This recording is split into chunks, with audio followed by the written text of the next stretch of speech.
ઓહો હો હો દવે સર આ શું કરી રહ્યા છો? આવો આવો આવો, હું તમને બતાવું. અત્યારે ધોરણ 10 ની અંદર હું મોસ્ટ આઈએમપી તમને આપી રહ્યું છું. ખાસ જોજો.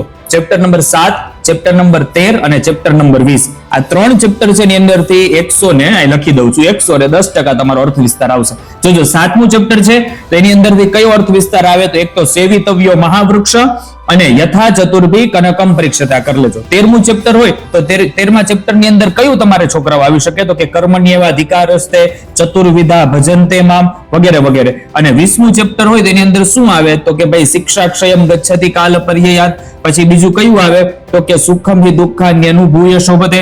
અને પછી કયું આવે તો કે વજ્રાદપી કઠોરાણી. અને 13માની હજી એક છે. આટલા અર્થ વિસ્તાર કરી લ્યો એટલે તમારો છેલ્લો પ્રશ્ન જે છે એના તમને પૂરેપૂરા માર્ક મળી જાય. તો વિડીયો કેવો લાગ્યો છે એ જલ્દીથી જોઈ અને કહી દો, અને વિડીયોમાં જલ્દીથી લાઈક શેર અને સબસ્ક્રાઇબ કરી દો. નેક્સ્ટ વિડીયોમાં મળીશ, ત્યાં સુધી બધાને થેન્ક યુ, નમો નમઃ, જય હિન્દ.